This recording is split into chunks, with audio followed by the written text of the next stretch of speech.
Lepo pozdravljeni. Bi vas rad popeljal v 9., 10., 11., 12. stoletje. Ni prav veliko zapisov, tako rekoč nič.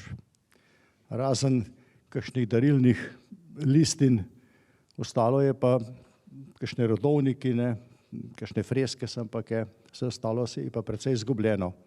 Pa vendarle se je ohranil ta del zgodovine, predvsem skozi plemiške družine. Moramo se postaviti v tisti čas, pravzaprav. Na eni strani so, bi rekel, ta področje tukaj, bi rekel, na južni strani Nemčije, če tako rečem, bivše, ali Bavarske bolj, obvladovale naslednje družine. Andeški, ste to verjetno slišali, to so Kamniški, Španhajmi, St. Veit an der Glan, Šentvid na Glini, pa Bebežani je držal ta del Drave tukaj, potem Otokarji, Goriški, Orterbožani tudi, Vovberški in še nekatere rodbine svobodnih gospodov, to so bili pa Žovneški, smo že govorili o njih, Višnjegorski in Svivenski, to so bili Torjačani. Pomembno je, da so te družine imele predvsem vojaško oblast, sodno oblast in tudi odvetništvo. Zlasti so pa imeli veliko ekonomsko moč kot lastniki obsežnih zemljiških kompleksov. Če malo poenostavim, so dobivali prihodke od zemljišč, pa prihodke od mitnic, naprimer, to se pravi, so zaračunali, če šel preko reke ali pa preko ozemeljskih užin. Sem pomislil, da danes ni nič drugače, danes pa vinjeto plačamo. Tako da zgodovina se nič ne spreminja, kakšna oblika je pa malo drugačna.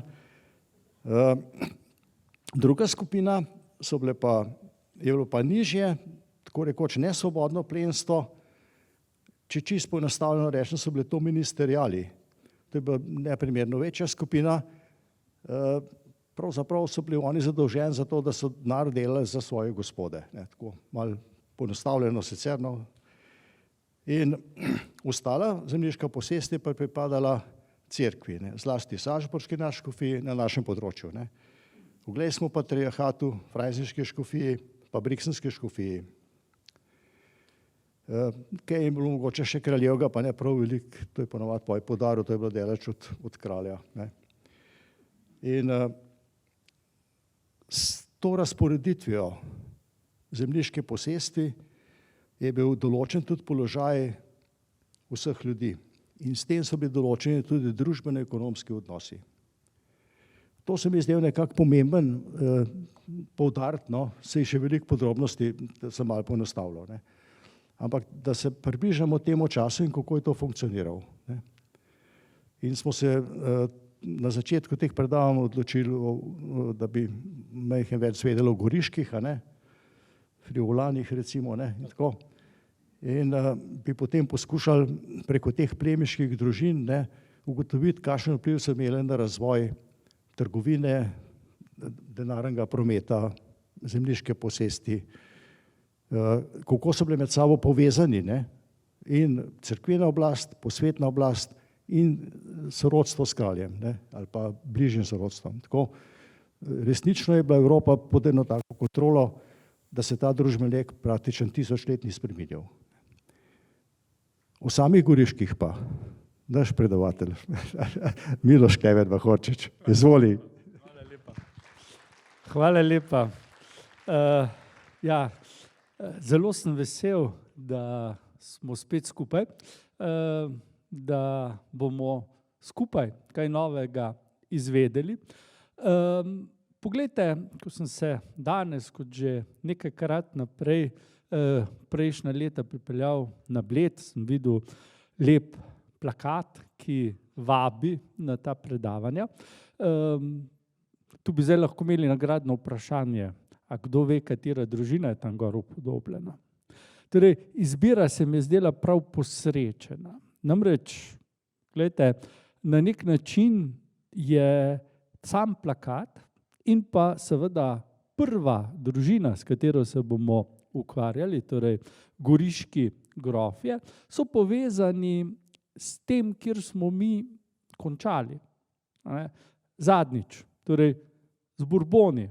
Vemo, Karl X, Henrik V in še vmes Ludvik XIX so pokopani v Gorici. Pravzaprav lučaj stran od Goriškega gradu, od tistega kraja, ki je seveda tako zelo povezan z samo družino, o kateri se bomo danes in pa še nekajkrat pogovarjali.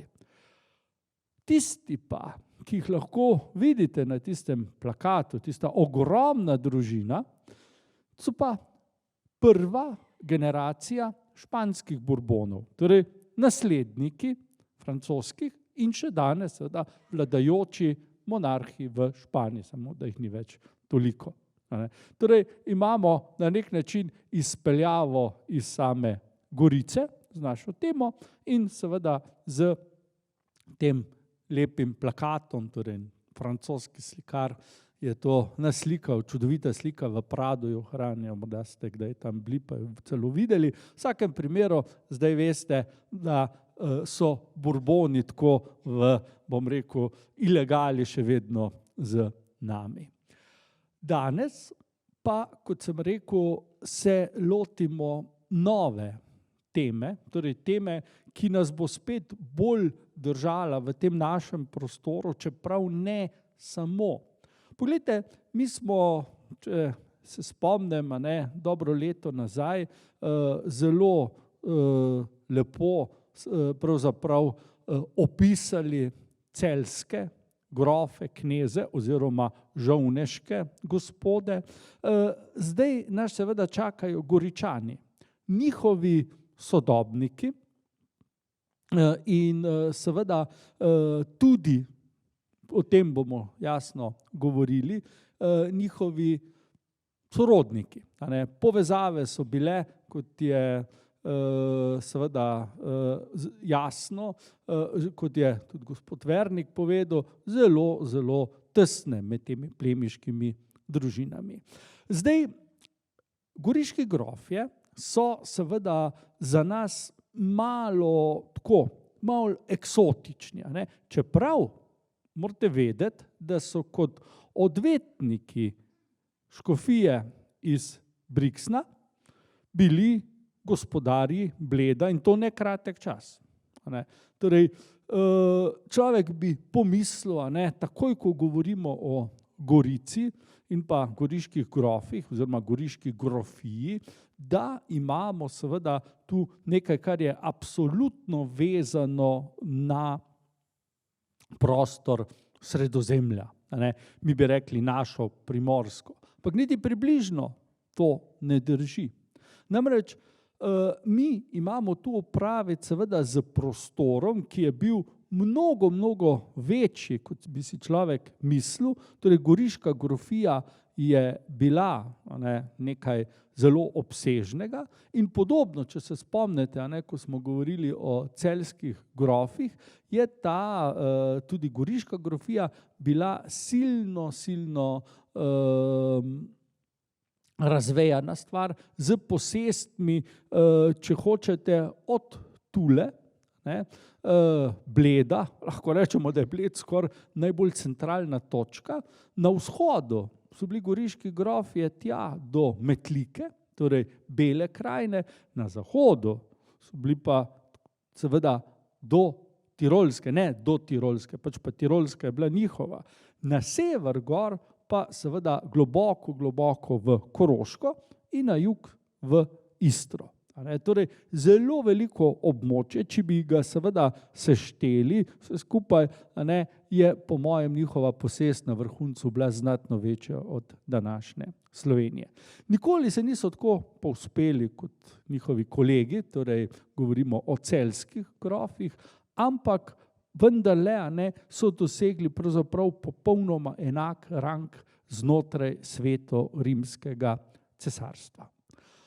Torej, dajmo začeti, dajmo seveda pogledati najprej nekaj stvari, nekaj detajlov, ki so vezani na samo Gorico. Torej, na mesto Gorica, tukaj vidite Goriški grad, v ozadju potem Sveta Gora, ne, in pa še nekateri drugi hribi. Poglejte, Gorica je mesto, ki ima seveda eno zelo pomembno sporočilno noto. Namreč Gorica je mesto slovenskega imena. O tem ni nobenega dvoma. V italijanščini pač Gorica ne pomeni nič. Niti ne v furlanščini, niti ne v nemščini. Samo v slovenščini. In tu je zdaj seveda zanimivo vprašanje, kako je do tega pravzaprav prišlo. Kako pravzaprav sploh dobimo to ime? Zakaj se seveda najprej tega lotimo? Zelo preprosto. Brez tega imena ne bi imeli ne goriške grofije in ne bi govorili tudi o goriških grofih. Glejte, kako so se ti ljudje pisali, kakšen je bil njihov priimek, pravzaprav ne vemo. O tem bomo seveda še tudi danes kako besedo spregovorili.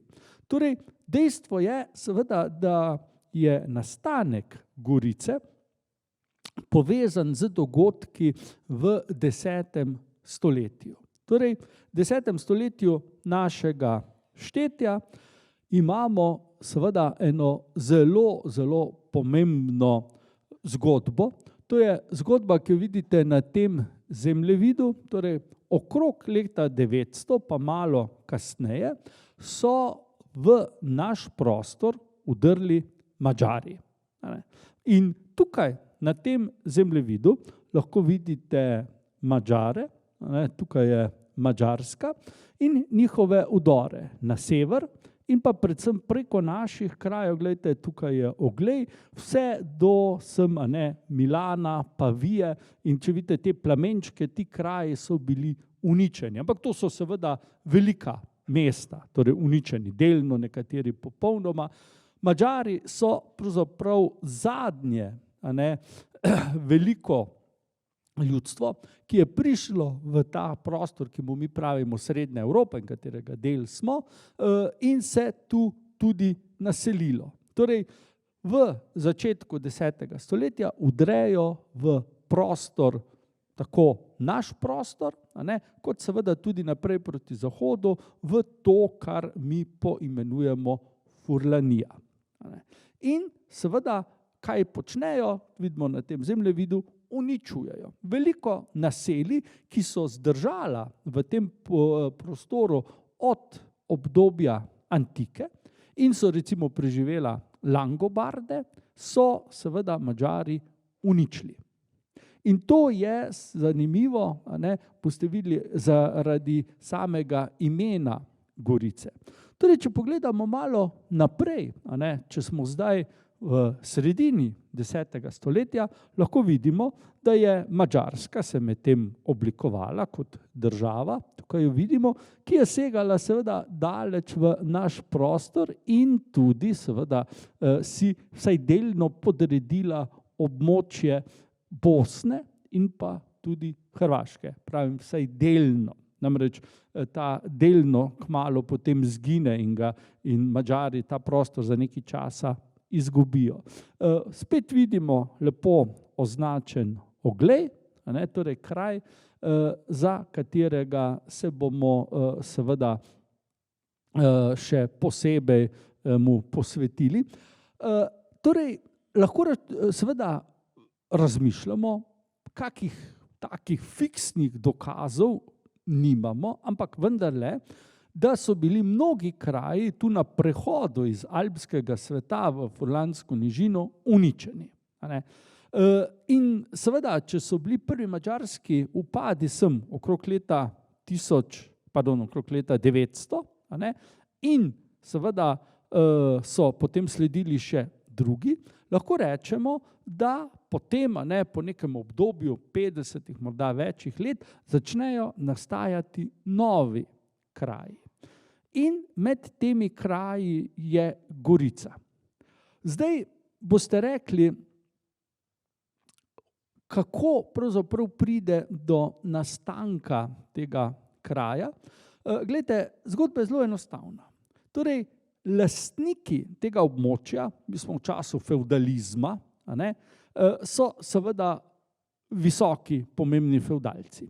Dva moramo izpostaviti, ne po imenu, pač pa po statusu. To so bili oglejski patriarhi, sila pomembne osebnosti in pa tudi furlanski grofi.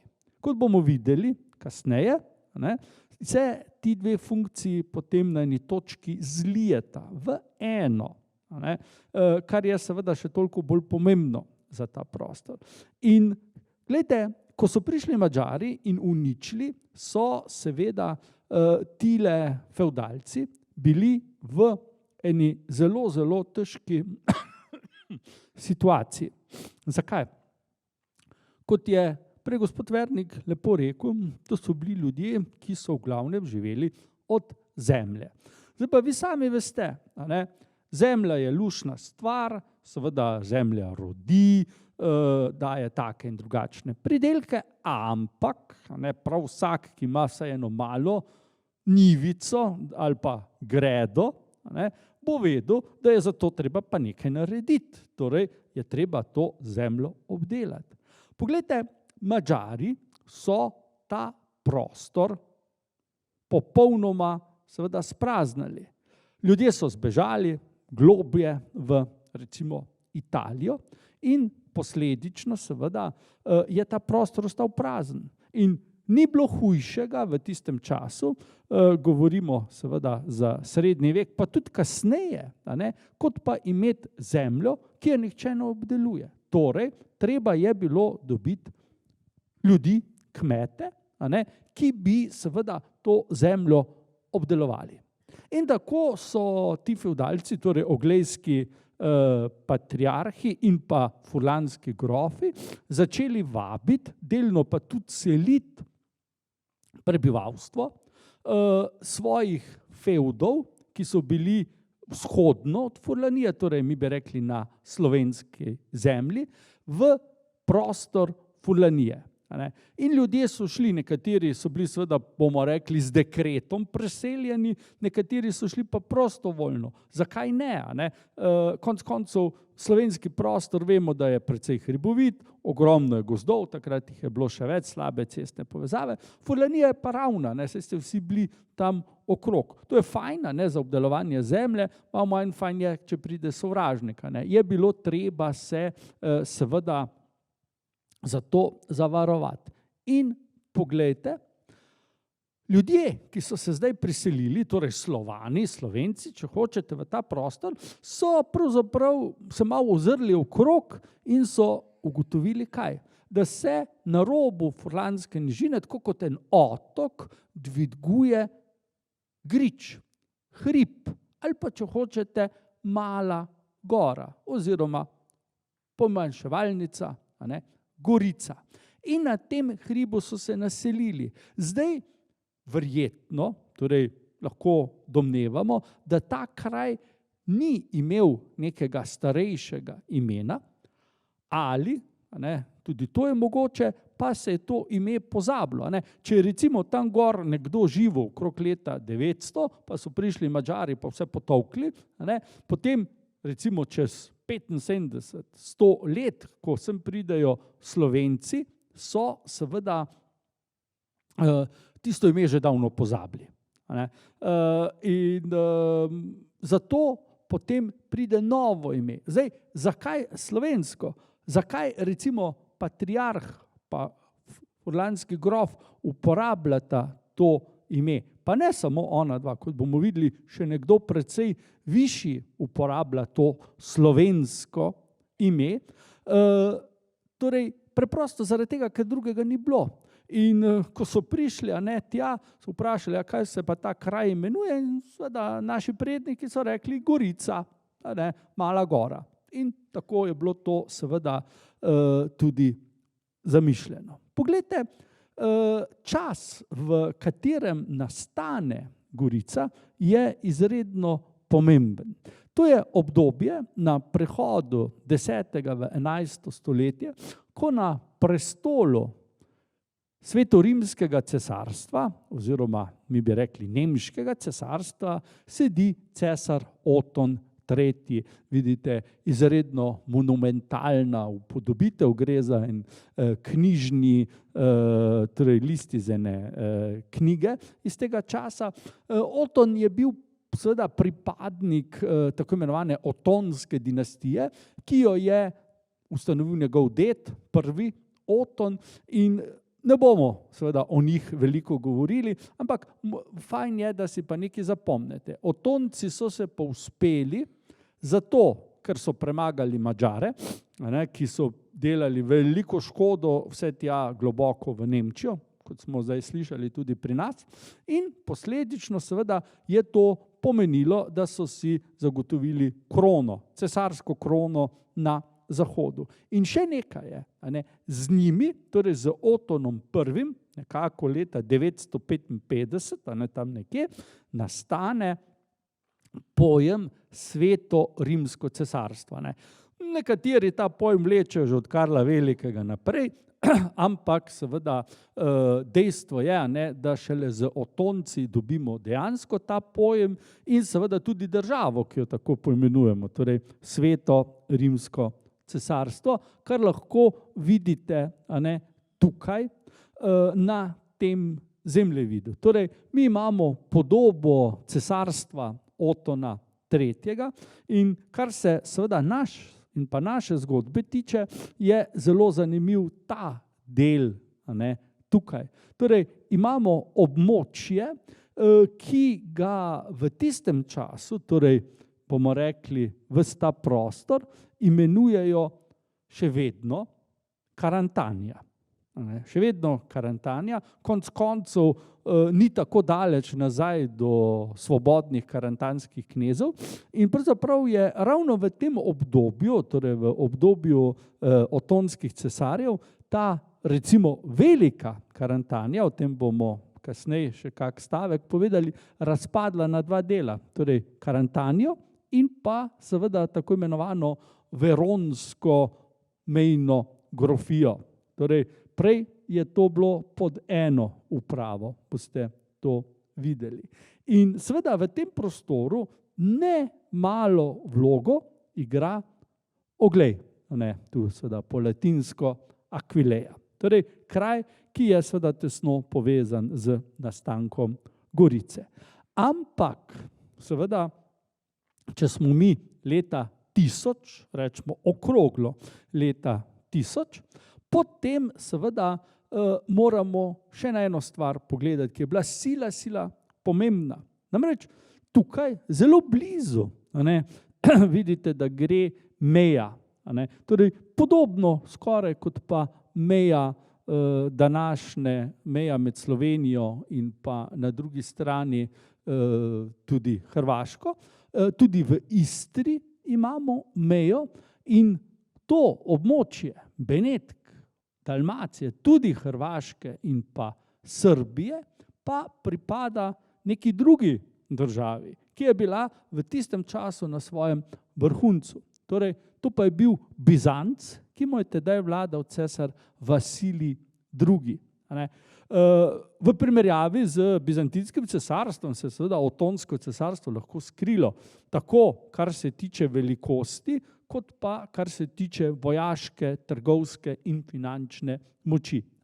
Bizanc pod Vasilijem je bil seveda velesila, najpomembnejša država v sredozemskem prostoru. Verjetno na drugo mesto bi lahko dali Otonsko cesarstvo, pa potem še seveda te arabske, islamske države, ampak da ne govorim v prazno. Glejte, tukaj le imamo cesarstvo Vasilija II. Za nas je seveda pomembno, kje je meja, a vidite, točno tukaj. Tako rekoč na meji med Slovenijo in Hrvaško in v Istri, vse to je seveda severna meja bizantinskega cesarstva. Poglejte, kam sega, do teh krajev, ki smo jih ravno v zadnjih dneh tolikokrat slišali. Glejte, med kraja, ki so bili najbolj prizadeti, da izkoristim ta zemljevid, ste gotovo vsi slišali za Antakijo. To je Antiohija. To je eno najslavnejših mest v helenizmu, antiki in seveda Bizancu. Tisto, kar niso podrla stoletja, je zdaj ta potres. In še, ampak pustimo zdaj to. Če hočete, od pravzaprav Alepa v Siriji pa gor do Trsta sega cesarstvo Vasilija II. Torej ogromna država, močna država. A ni pravzaprav zanimivo, da Gorica nastane pravzaprav na meji, tukajle recimo, na meji med obema velesilama tedanje Evrope. Saj, če bom rekel vse ostalo, odmislimo, ne bomo naredili nobenemu kakšne posebne škode. Torej, lega, Gorica je izredno pomembna, predvsem seveda zato, da razumemo potem njen pomen, njen nastanek. Glejte, če se mi kratko vrnemo na ta zemljevid Svetega rimskega cesarstva, že nekajkrat sem omenil Oglej. Oglej je bil zelo veliko mesto, pomembno mesto. Mi danes seveda mislimo, predvsem zaradi tega, ker so tam bili patriarhi, ampak to ne drži. Patriarhi so seveda šli v Oglej, zato ker je bil tako zelo pomemben, ne pa obratno. Patriarhi so bili pomembni zaradi Ogleja, ne pa seveda Oglej zaradi patriarhov. Boste kmalu slišali, zakaj. Torej, Oglej je bil v antiki zelo veliko mesto. Tukaj imate načrt antičnega Ogleja in kaj lahko vidimo? Amfiteater, potem cirkus, torej stadion, tukajle na robu imamo pa baziliko, torej tisto, kar seveda danes v Ogleju poznamo. Zakaj je bil Oglej tako pomemben? Glejte, Oglej je pomemben seveda kot zelo ključno trgovsko središče, torej gospodarsko središče. In v tej zvezi seveda imamo tudi zelo pomembno potem Gorico. Oglej je uvozno-izvozna baza. To je prvo pristanišče za velik del srednje Evrope. Torej, predstavljajte si to prometnico, ki imamo še danes speljano čez našo ozemlje, recimo Poetovija, Celeja, Emona in pa potem seveda do Ogleja. Šla je seveda ta pot po Vipavski dolini mimo tega, kar je seveda Gorica, do na drugi strani Ogleja kot takega. In potem seveda še naprej, če hočete, dol po Apeninskem polotoku ali pa vse tja do Španije in Portugalske. Torej, sila pomembna lega Ogleja in Gorice. Na drugi strani imamo pa pot, ki pride z severa, torej čez te alpske prelaze. Pomislite na to pot, ki pelje iz Salzburga dol do Beljaka, pa potem seveda po Furlaniji spet lahko na eni strani dol direkt na območje Ogleja in ali pa, če gremo recimo čez Korensko sedlo, kar so tudi počeli, pa seveda potem čez Vršič tudi naprej dol po dolini Soče. In mimo Gorice pa v Oglej. Torej, tukaj se je od nekdaj trgovalo z pravzaprav dvemi najpomembnejšimi komoditetami, soljo in pa krznom. In ti kraji so bili pomembni in so bili naseljeni. Konec koncev, če pomislite, blizu Gorice imamo Čedat, zelo staro mesto.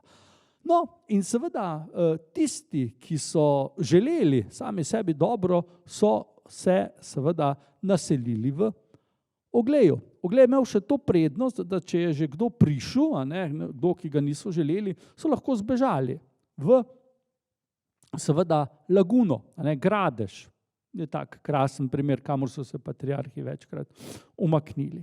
No, kakorkoli, Oglej je, smo rekli, staro mesto, tu je ostanek rimskega foruma, potem pa ta veličastna bazilika, ki sodi med najstarejše in najlepše ohranjene poznokrščanske spomenike v našem prostoru. Bomo kar tako temu rekli, konec koncev je Oglej dejansko na ozemlju, ki je bilo, danes nažalost ni več, ampak vsekakor je bilo poseljeno z Slovenci in seveda Oglej je imel, kot veste, gotovo vse tja do časa Marije Terezije, ki je patriarhat v Ogleju odpravila, tudi seveda izjemen vpliv na naš prostor, v naši zgodbi bo pa seveda takoj za samimi goriškimi grofi igral ključno vlogo.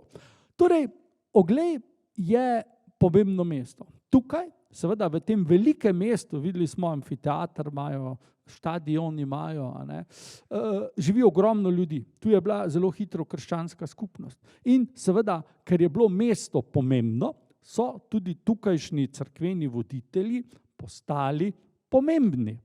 In seveda dobimo tukajšnje škofe, ki si nekje v pozni antiki pridobijo naziv patriarha. Glejte, to je naziv, ki je seveda izredno redek.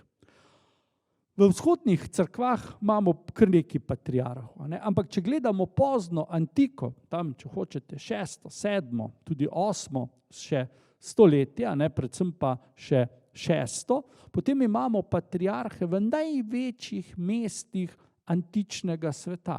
Torej, Antiohiji, ki sem jo prej omenil, seveda Jeruzalemu, potem Aleksandriji in pa Konstantinoplu. Če govorim o tem vzhodnem prostoru, torej o recimo bizantinskem prostoru. Kaj pa Zahod? To, kar mi kasneje smatramo kot zahodni del Evrope. Imamo na začetku dve mesti, ki se ponašata z nazivom patriarha, ki imata patriarha za svojega škofa. To je seveda Rim, še danes ima papež naziv patriarha Zahoda in pa Oglej. In gledajte, ko potem v 7. stoletju Arabci preplavijo Bližnji vzhod, so seveda ti patriarhati na vzhodu sicer obstali, še danes imamo škofe, ki nosijo naziv tega in onega patriarha, ampak seveda niso imeli nobene moči. Na zahodu pa to ostane in z letja pride še do enega patriarhata, to je v Lizboni. In potem, če gledamo visoki srednji vek, imamo samo 3 katoliške, krščanske patriarhe. Oglej, Rim in seveda na drugi strani potem še Lizbono. To je sila pomembno. Namreč oglejski patriarh je po rangu drugi na zahodu. Torej samo papež je nad njim. Noben kardinal, pa naj bil še tako mogočen in bogat, po rangu ni presegal patriarha v Ogleju. In to je seveda zelo pomembno, zato ker je patriarhat, čeprav niti približno tako močan kot seveda tisti v Rimu, vendarle igral zelo veliko vlogo, tako v cerkvenem, kot seveda tudi v, bomo rekli, posvetnem okolju. Poglejte, tukaj pa to, kar sem vam prej obljubil, torej Karantanija, tik preden, da imamo potem Gorico kot tako. In lahko vidite seveda zelo dobro označen Oglej in pa potem veronsko območje, medtem ko Karantanija, tista ožja, razpade, sami lahko vidite na potem Koroško, potem na to severno grofijo, potem pa imamo te naše dežele. Krajinsko seveda, ki ostane taka, kot je, Savinjsko in pa Podravsko. Torej, to je seveda ena stvar, ki se v tem času zdaj postopoma preoblikuje in seveda, bomo rekel, vsaj upravno je ta zahodni del bil zgubljen, tudi etnično je bil zgubljen. Ne moramo več po nekaj letu 1000 govoriti o Karantaniji tja do Verone. Glejte, zdaj pa seveda pridemo do tistega pomembnega trenutka, ko seveda lahko vidimo, kako, kje imamo pravzaprav posesti Oglejskega patriarhata. To je strnjena posest, ki seveda v veliki meri pravzaprav pokriva našo zahodno mejo. Zdaj predstavljajte si, tukajle imamo reko Sočo, tule je Soča, to je potem že Tagliamento, potem Piave tukaj in seveda ta, recimo Žepnot, tu si morate predstavljati, to je Vipavska dolina in pa seveda že neka območja na teritoriju Istre.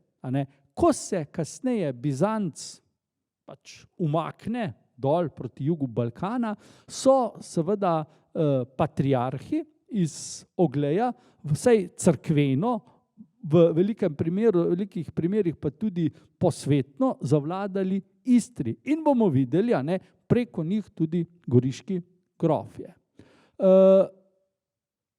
In spet smo pri Otonu III. Poglejte, cesar Oton III. Se je v juliju leta 1001 mudil v Raveni. Mi vemo, Ravena je bila seveda cesarska prestolnica, sicer jo bolj poznamo povezano z Bizantinci, ampak seveda v tem času je bila že ena od cesarskih prestolnic Zahodnega cesarstva. In tukaj Oton oziroma njegov urad izda listino. Zelo pomembno listino, ki govori o podelitvi nekaterih fevdov na območju Solkana. Namreč Solkan je pa obstal in je že bil seveda s tem imenom tudi poimenovan. In tukaj, v listini, ki jo cesar potem lastnoročno podpiše, je zapisano, da Oglejskemu patriarhu in pa seveda njegovemu, bom rekel, kolegi, furlanskemu grofu, cesar podeljuje te in te fevde in jih tudi našteje, in med njimi tudi kraj, ki mu domači in prav piše, slovanski prebivalci pravijo Gorica. Torej, v tej listini z 1001. leta je seveda Gorica prvič omenjena. To pomeni, da je takrat že obstajal kraj, ki je nosil to ime. To je bila utrjena vas na vrhu tega griča. In to je seveda zelo pomembno. Tukajle, na tej fotografiji krasno lahko vidite, da je Gorica res Gorica. Lahko vidite spodaj naselje in pa grič, nekako 60 metrov se dviga nad to pravzaprav zadnje območje ali pa najbolj zahodno območje Furlanske nižine. In po drugi strani seveda zapira ta grič, kot lepo vidimo, pot v dolino Soče in na oni strani seveda pot v Vipavsko dolino in naprej gor seveda proti, smo rekli, Vrhniki, Ljubljani in pa Panonski nižini. In grad, ki seveda tako obvladuje ta grič danes, takrat še ni stal. Mi imamo seveda arheološka izkopavanja, ki so rekla, da je grad tukaj bil postavljen nekje v 12. stoletju. In potem seveda še velikokrat pravzaprav predelan. Torej, zdaj imamo Gorico, nimamo pa seveda še goriških grofov. Dejansko bo trajalo več kot 150 let, da imamo opraviti z goriško grofijo. Hecno pri vsem skupaj pa seveda to, da pa imamo goriške grofe pa že prej. To je načeloma nezdružljivo skupaj, ampak boste razumeli, zakaj je bilo tako. Torej, zdaj pa pridemo končno do družine, s katero se bomo ukvarjali nekaj časa, nekaj predavanj. Torej, najprej je treba se vprašati, o kateri družini govorimo. Danes imamo vsi tule priimke. Ne vem, najbrž se noben od vas ne piše Blejski.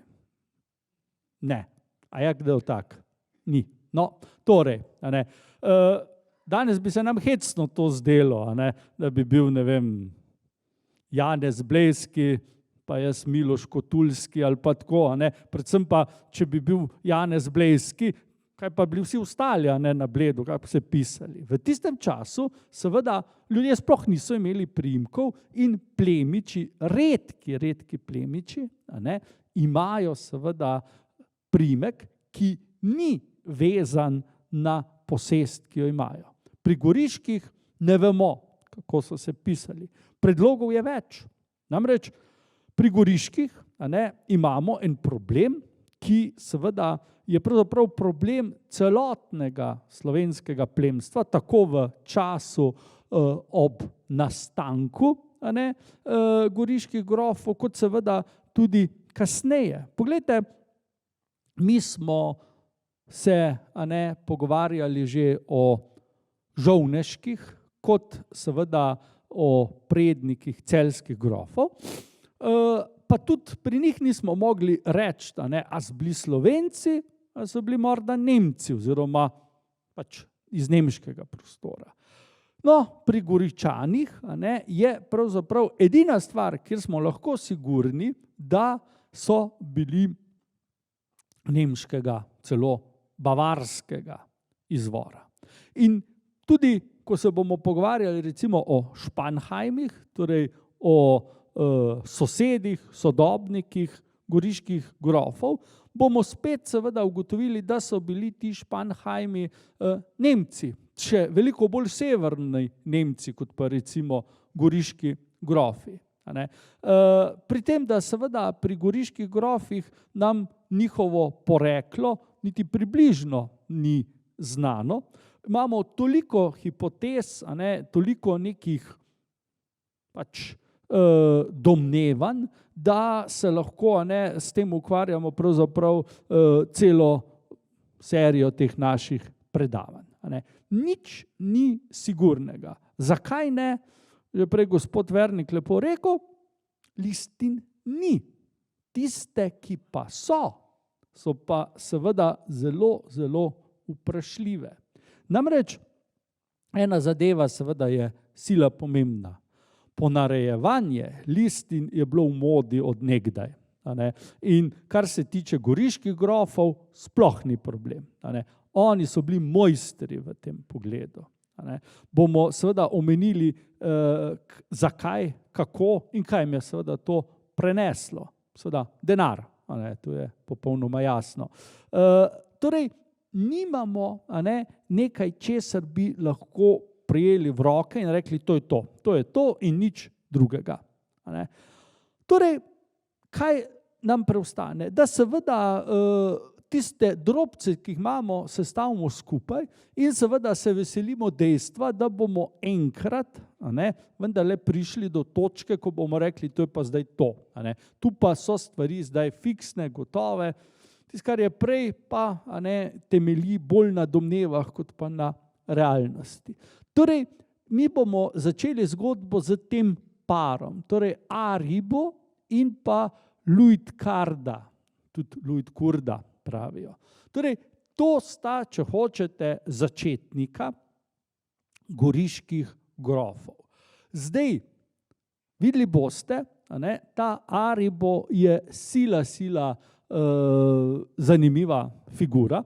Njegov rod je starejši recimo od cesarske družine, starejši od Otoncev in seveda sila plemenit in pomemben. Pri Luitkurdi sami vidite, da še tega ne vemo, kdaj je živela prav. Nimamo ne letnice rojstva, niti letnice smrti. Samo vemo, da je bila, ker obstaja listina, v kateri piše, da je bil Aribo, ker saj vemo, kdaj je umrl, poločen za to in da je bila seveda ta gospa verjetno potomka pustriških grofov, pa še nekaterih drugih pomembnih plemičev. Dejstvo je seveda, da tu potem zraste ta krasna rodbinska veja, iz, če hočete, 11. pa do pravzaprav konca 15. stoletja, torej bomo rekli kar dolgo obdobje. In v tem času so te veje in vejice se porajale in izumirale. Če boste seveda na hitro pregledali, saj ste že ime, Meinhard I, II, III, V, IV, vidite do 7. Meinharda, torej to ime je očitno bilo zelo priljubljeno, nobenega dvoma. In zato so zgodovinarji že daleč nazaj pravzaprav nekako predlagali, in stroka se je s tem strinjala, da družino poimenujemo Meinhardince. Torej, ko govorimo o Meinhardincih, govorimo seveda o goriških grofih oziroma celo knezih. To je tudi ena stvar, ki je slabo poznana. Zadnji 3 goriški grofi so bili državni knezi, tako kot so bili celjski grofje na koncu, tudi državni knezi. Ampak do tega še pridemo. Kaj je seveda zanimivo? Torej, začetek goriške družine ni v Gorici. Torej, če pogledamo Ariba, do njega bomo seveda še prišli, je, smo rekli, bavarskega porekla in njegove prve posesti so na območju današnje Koroške. In šele gledajte, tukajle,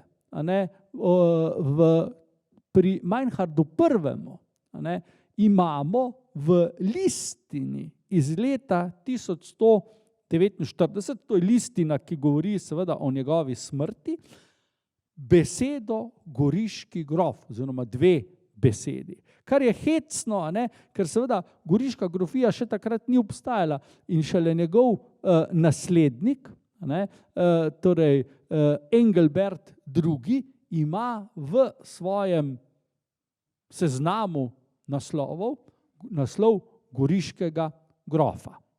Šele ta Goričan je res Goričan.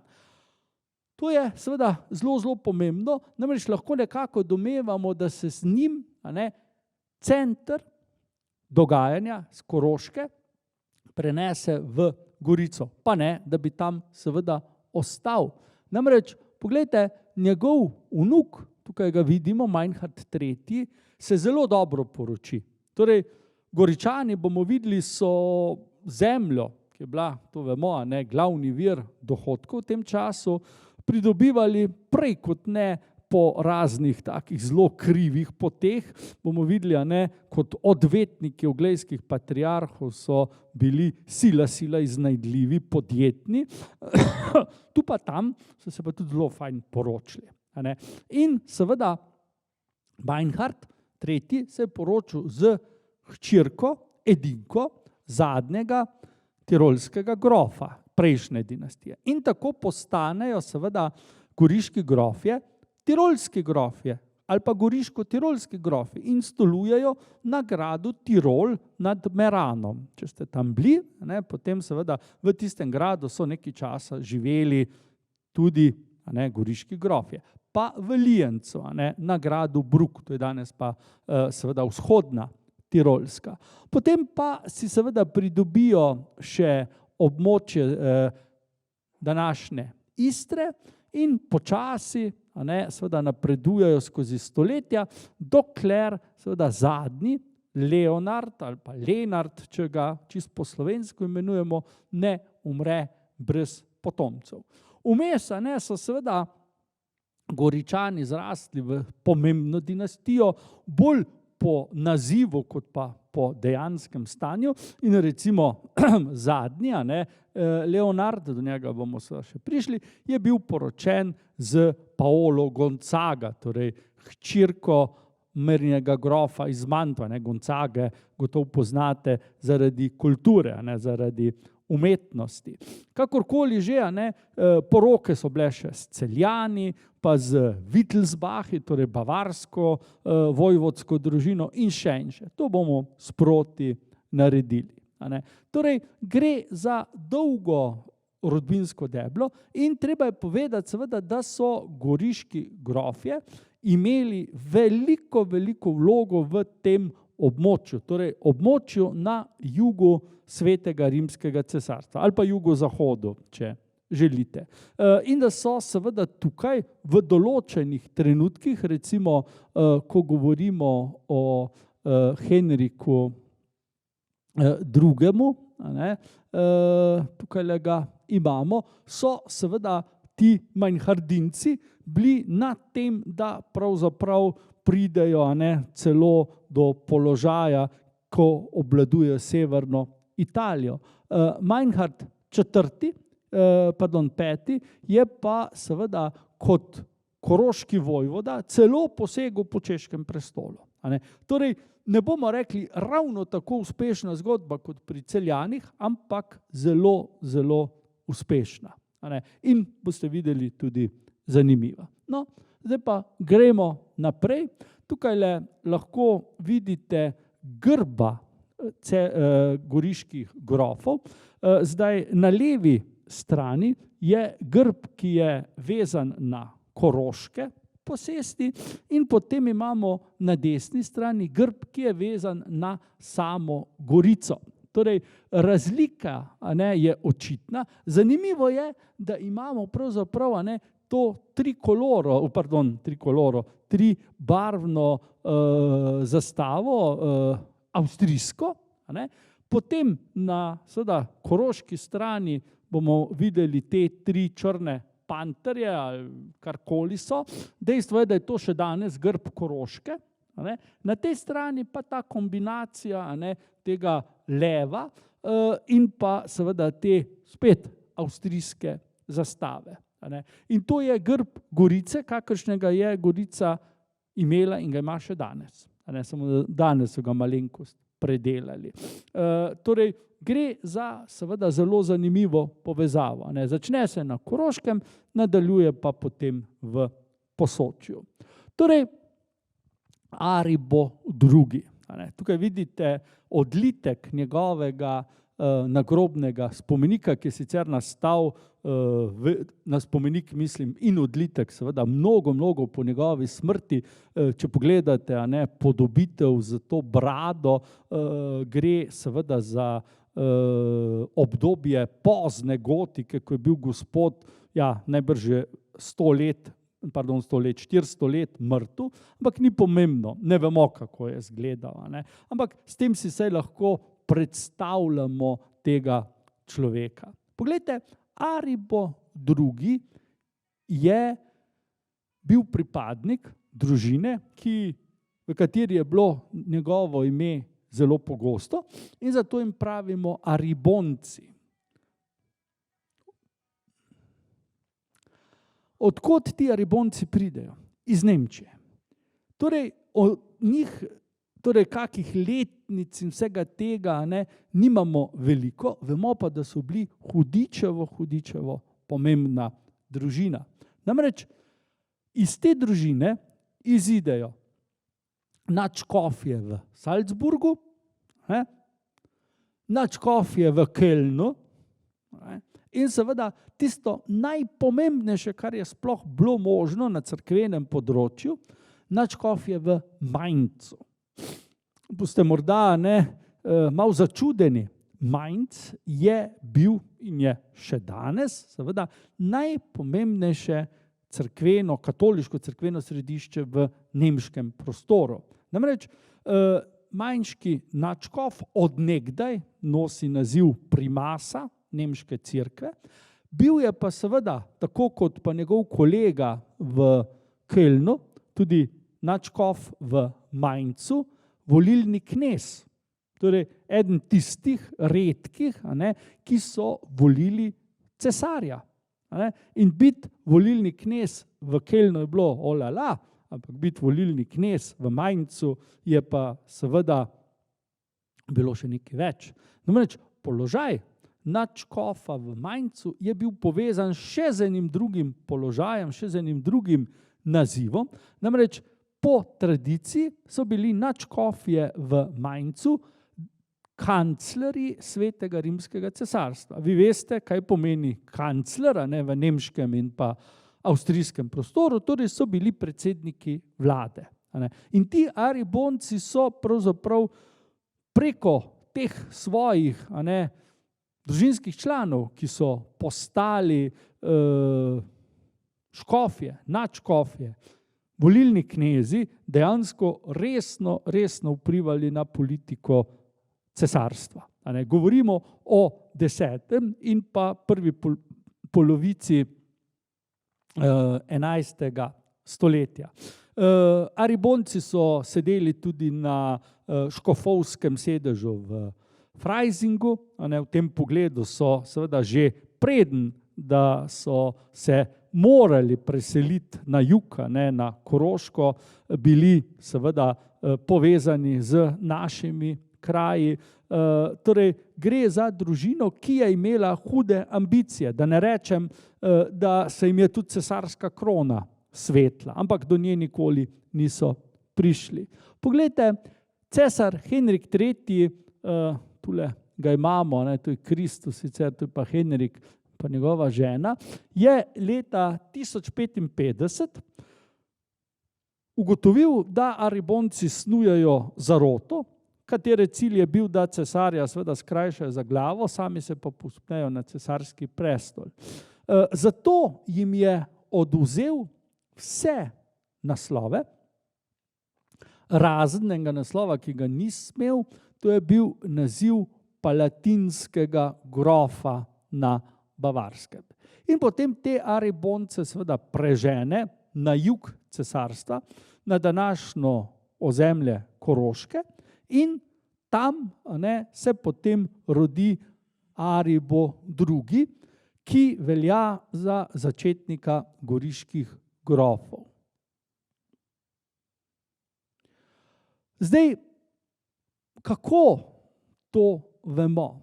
Poglejte, okrog leta 1070 je bil ustanovljen samostan v Milštatu, torej ob Milštatskem jezeru, to je severno od Špitala na Dravi, torej absolutno na Koroškem.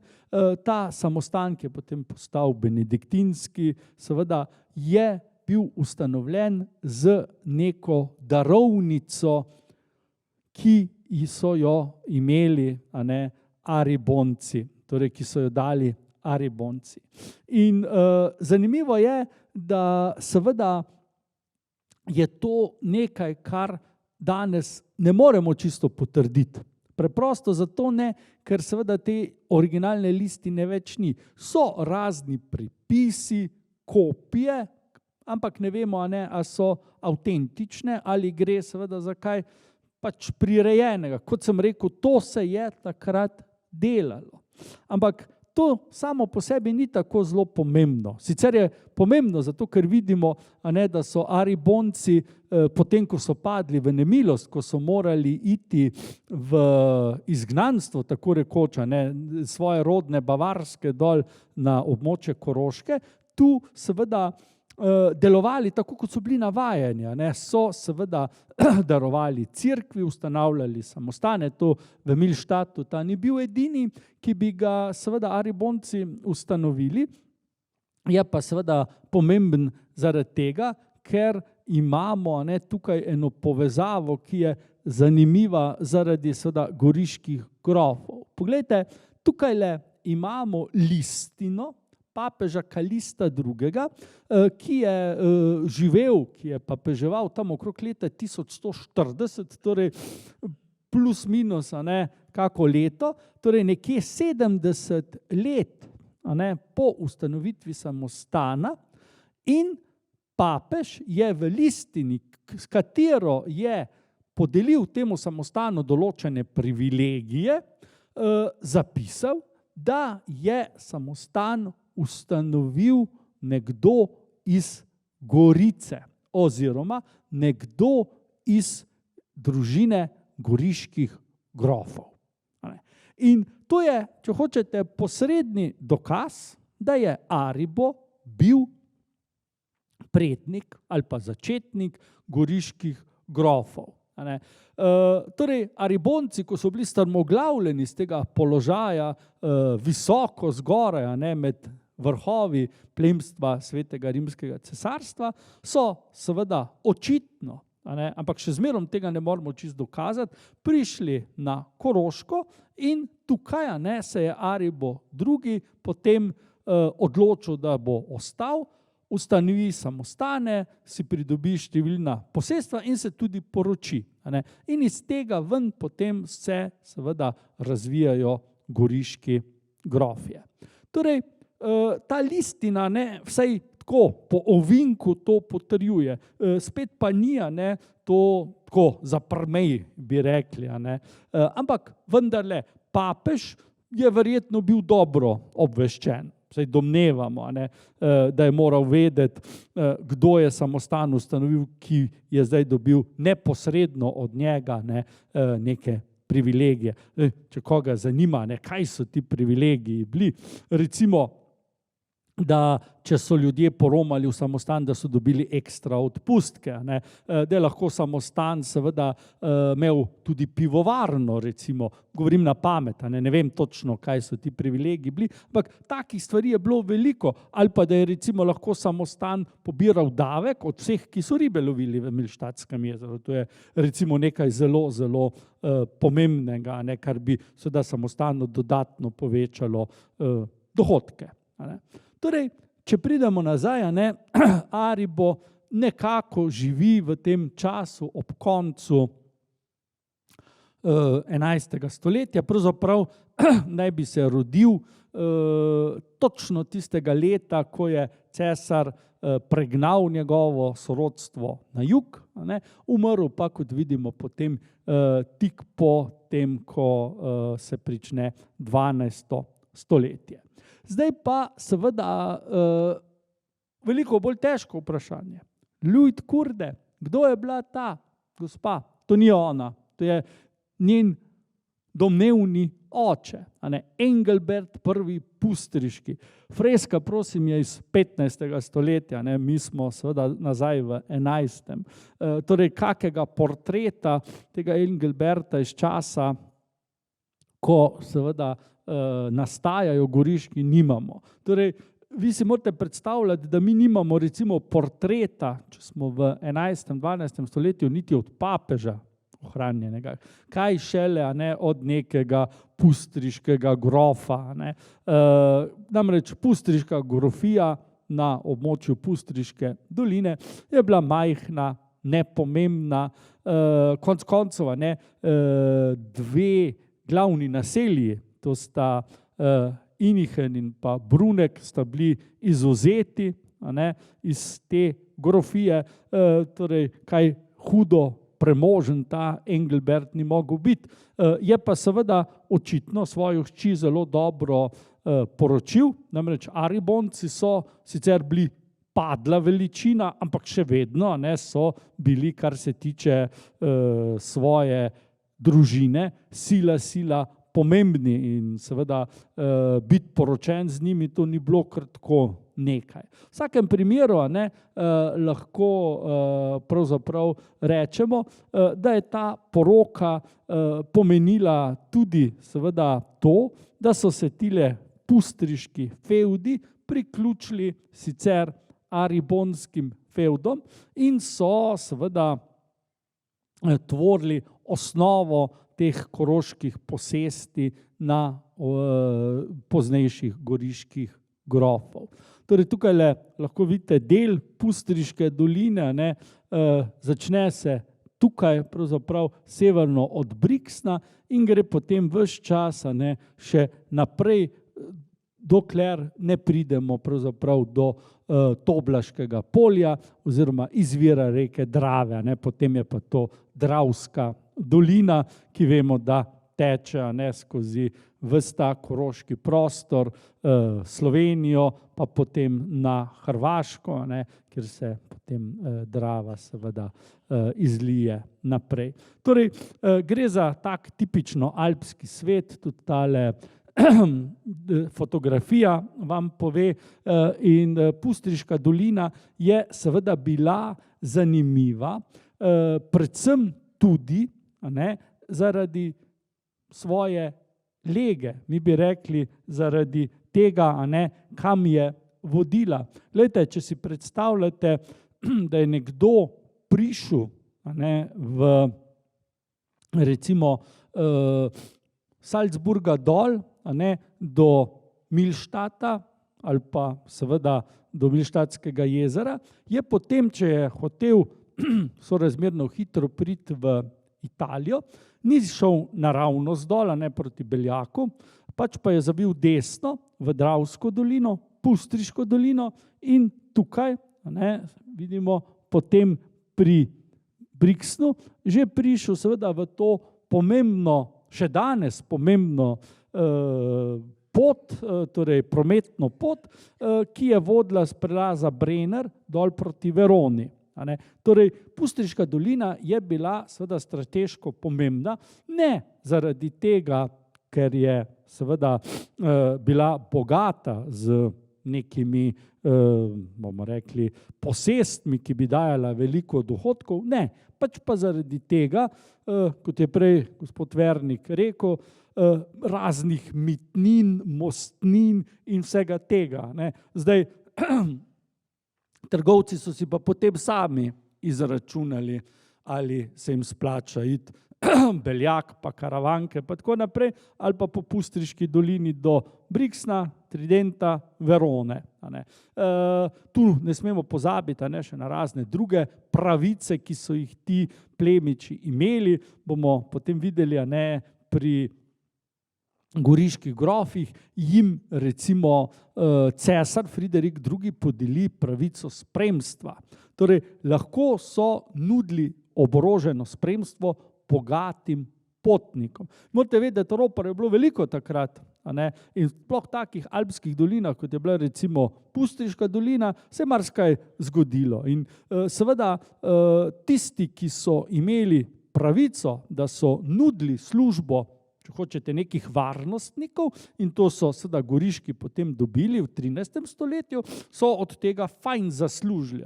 So rekli, glejte, dragi gospod trgovec, ali boš toliko plačal za varščino, ali pa seveda Bog si ga vedi, kaj se je zgodilo na poti. In večina teh trgovcev je pač rada plačala, samo da so živi in seveda z nedotaknjenim blagom prišli skozi te doline. O tem bomo govorili, ker treba je povedati, da so bili Goričani seveda neverjetni, kar se tiče pridobivanja denarja.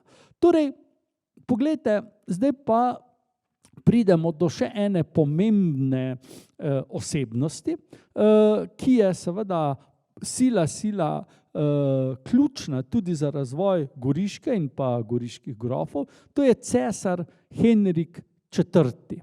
Vidite, kdaj je vladal, tudi v drugi polovici 11. in pa začetku 12. stoletja, nekako tako, kot Aribo II. Podobne letnice. Tukaj sem našel eno fresko iz Vatikana. Vi Henrika poznate seveda zaradi tega, ker je moral zaradi spora s papežem potem iti v Canosso in se tam pokoriti za svoje domnevne grehe. No, kar se tiče naše zgodbe, je pa Henrik IV. Seveda pomemben, zelo pomemben, da ne rečem ena ključnih figur, čeprav ga bomo samo zdaj omenili. Namreč, kaj je naredil? Poglejte, spor med papežem in pa na drugi strani cesarjem je nekaj, kar se vleče skozi stoletja.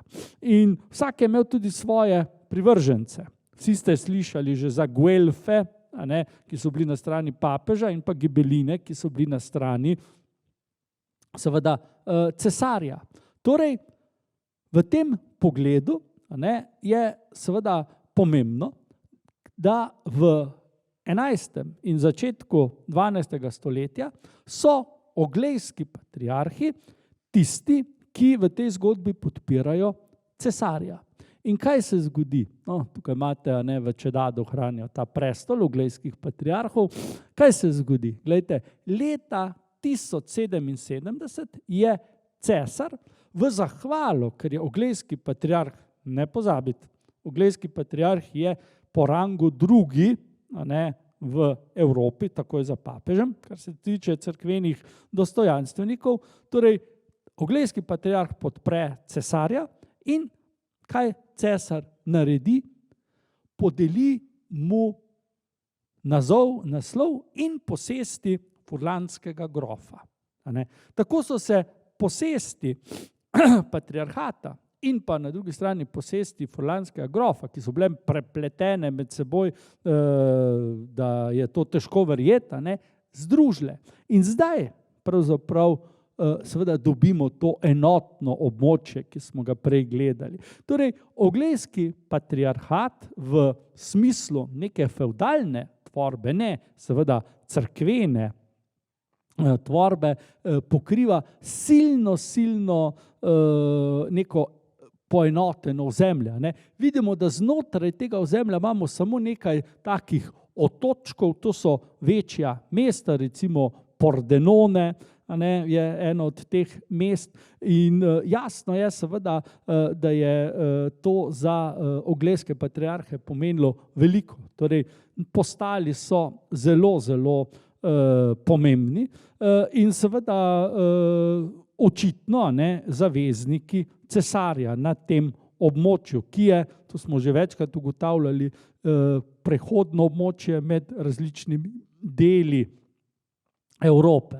In lahko bi rekli, da ta darovnica iz leta 1077 seveda pomeni enega od vrhuncev za uglejske patriarhe, hkrati pa seveda jih tudi opredeli kot zelo premožne, kar pa bomo videli na dolgi rok jim ni ravno koristilo.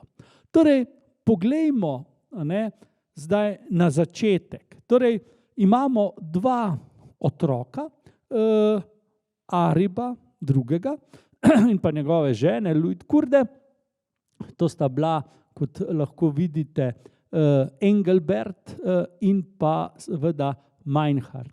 Zdaj, zanimivo je seveda na tem nekaj. Najprej, Meinhard se je rodil prvi, Engelbert se je rodil drugi in umrl tudi znatno pred svojim bratom.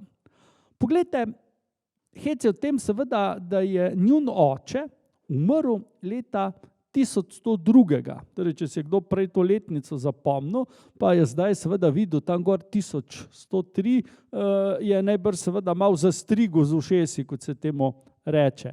Ampak treba je povedati seveda, da je Aribo umrl konec leta 1102, njegov sin se je rodil pa v začetku 1103. Torej, njegova žena je bila noseča, morda celo druga žena, ne vemo.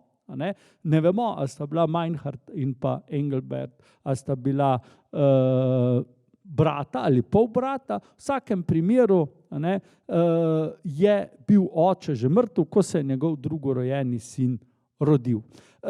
Je pa bil, vsaj na začetku, on tisti, ki je bil glavni, ni bilo pogosto to, je pa seveda bilo to v tem primeru zanimivo in v družini prvič, nikakor pa ne zadnjič, da sta dva brata vladala skupaj. To bomo še večkrat srečali. Zdaj pa bi se tu seveda dotaknil še nečesa. Vidite, da sem v oklepaju napisal palatinski grof. Torej, oba dva sta bila grofa. To sta podedovala od očeta, pokojnega očeta Ariba, za katerega sem rekel, da je eden redkih nazivov, ki jih je pustil cesar seveda tej družini, bil palatinski grof Bavarske. Zdaj pa, kaj za vraga je palatinski grof? Poglejte, položaj palatinskega grofa je lahko bil zelo pomemben. Sam naziv, Palatin, izhaja iz istoimenskega rimskega griča. Torej griča v Rimu, na katerem je stala, danes so pač razvaline, cesarska palača. In iz tega griča ven potem izhaja cel kup imen, recimo v skoraj vseh evropskih jezikih iz imena tega griča izhaja naziv za vladarsko rezidenco. Palača, palast, palais, palazzo. Torej iz Palatina. Odkot seveda zdaj palatinski grofje? Poglejte, v obdobju Karla Velikega, ko nastane to veliko cesarstvo, pa potem seveda ravno tako v času recimo Otoncev, so vladarji imeli številne rezidence, palače, gradove, in so redno potovali med njimi. Vi si morate predstavljati, cesarstvo cesarja Otona III. Je segalo od Rima pa gor nekje do danske meje. Si lahko mislite, da je to ogromna država, da je tu bilo kar nekaj vladarskih rezidenc in da je cesar seveda nenehoma potoval. Pa je bil v Rimu, pa je bil v Nürnbergu, pa je bil recimo v Aachenu, kot seveda glavnemu mestu. Seveda bi se pa tu zdaj pojavilo seveda nujno vprašanje, kaj pa s tistimi rezidencami, v katerih cesar trenutno ni bil.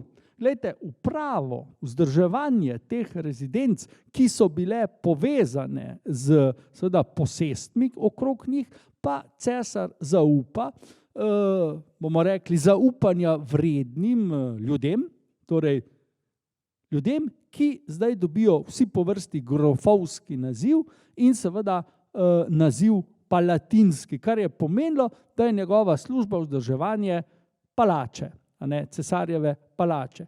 Seveda, tam, kjer je cesar bival pogosto, tisti palatinski grofi se seveda zelo, zelo povzpnejo in eden izmed njih postane celo volilni knez. To je bil grof na območju, ki se še danes imenuje po slovensko Palatinat, po nemško, to Pfalz, to je območje okrog Mainza. Torej, vidimo, kako pomembni so ti grofje bili. Zdaj, če se seveda osredotočimo na palatinske grofe na Bavarskem, torej, katere rezidence so predniki Ariboja II. Imeli, bomo rekli, v oskrbi.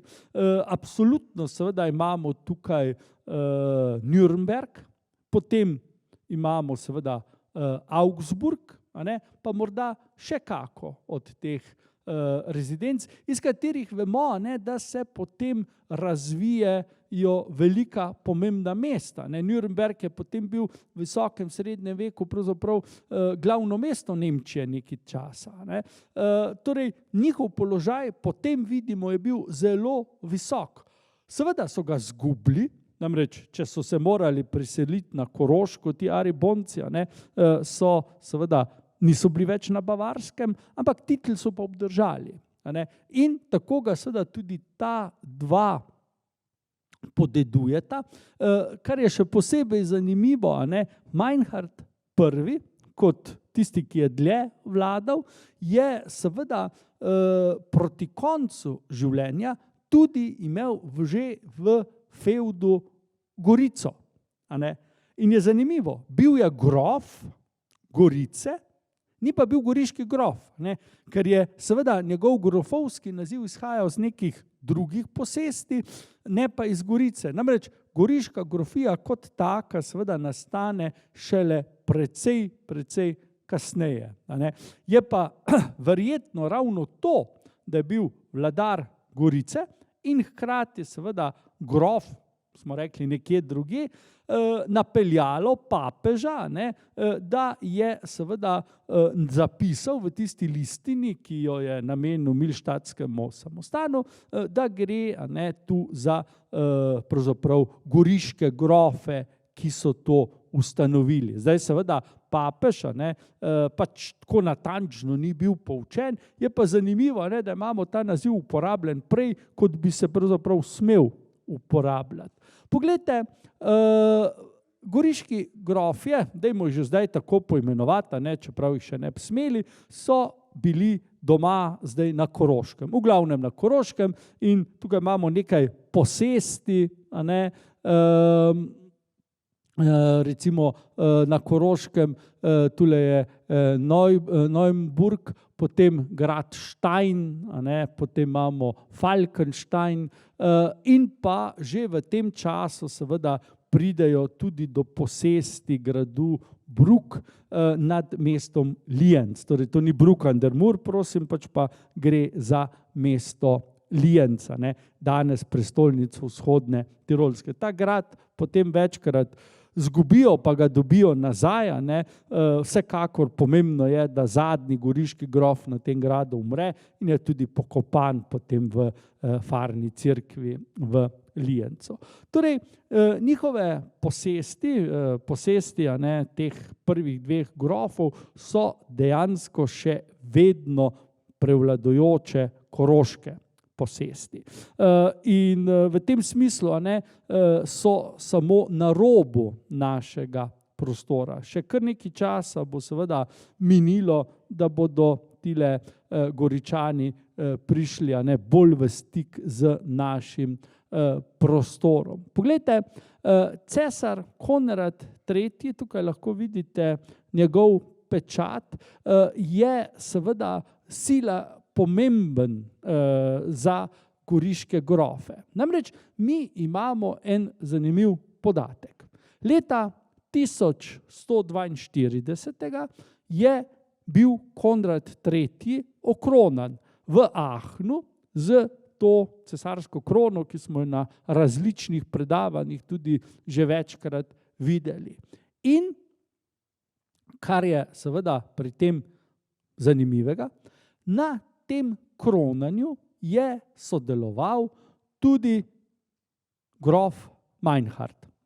Torej, če se vrnemo za trenutek sem, torej Meinhard I. Goriški sodeluje na tem kronanju. Namreč obstaja listina, ki je seveda povedala, kdo vse je pripotoval v Aachen in se udeležil tega krone. Vi morate vedeti, da je očitno Meinhard že tedaj, torej zdaj smo v sredini 12. stoletja, bil dovolj pomemben, da se ga je cesar ob kronanju spomnil in ga povabil, samo povabljeni so lahko prišli na kronanje, in da je bil tudi verjetno dovolj premožen, da si je lahko privoščil pot v Aachen. Namreč od Aachna pa recimo do teh naših krajev je približno 1000 kilometrov. Danes rabimo hiter avto pa fajn kondicijo, da to v enem dnevu naredimo. Takrat seveda je to bilo potovanje, ki je trajalo tedne, da ne reče mesece. Ampak Meinhard je vedel, biti tam pomeni, da nekaj pomeniš. Vsa Nemčija je bila tam in če bi on manjkal, pač najbrž ne bi nihče tega opazil, ampak ker je pa bil, se je pa to opazilo. In seveda to nam kaže, da je na jugozahodu cesarstva Meinhard nekaj pomenil. Torej dovolj, da ga je cesar na svoje kronanje povabil.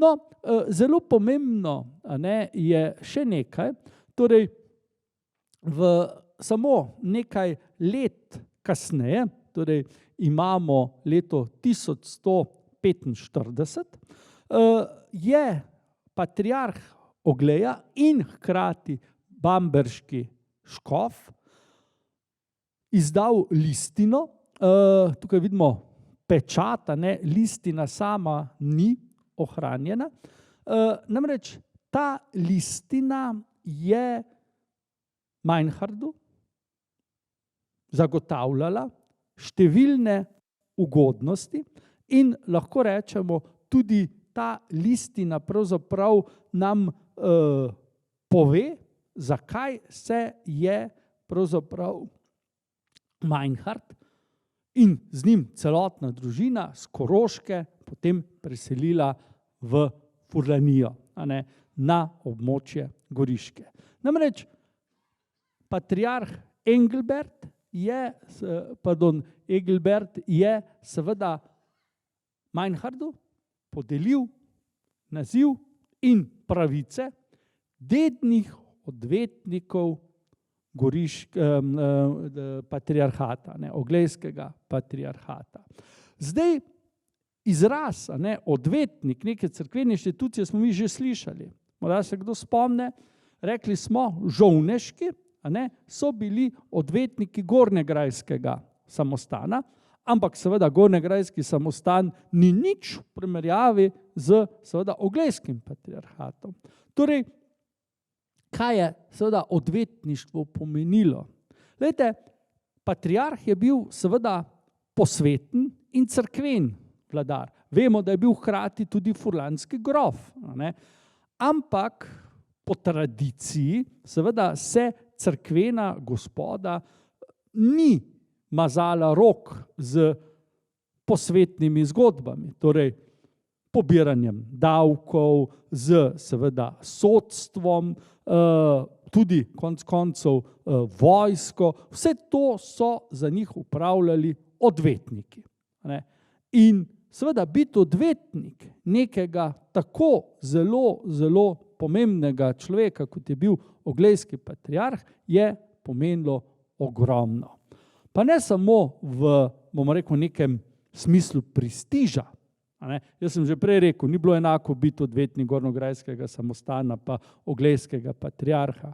Torej, s tem je Meinhard dobil priliko, da je nesramno obogatel. Namreč, zakaj? Poglejte, samo na hitro, to zgodbo bomo naslednjič še razvijali. Pobiral je najrazličnejše takse, verjemite, da je kaj v žepu ostalo. Potem je seveda sodil za tako rekoč večino prekrškov, ki so zahtevali denarno kazen. In spet ostane kaj v žepu. Mi bomo videli, na neki točki obupan patriarh seveda podpiše listino in reče tako, od pobranih taks pa seveda raznih glob in vsega tega, Goričani vzemite pol pa meni puste. Torej že vnaprej mi je polovico kar dal. Goričani seveda niso bili skromni in se niso s tem zadovoljili. Pa še nekaj. Glejte, Meinhard je s tem, ko je postal odvetnik patriarha, od njega tudi dobil v fevd številna ozemlja. Tudi Gorico. In Meinhard je to z veseljem sprejel. Zakaj? Namreč to ni vplivalo na njegov položaj. Tukaj je ena velika razlika, ali si ti bil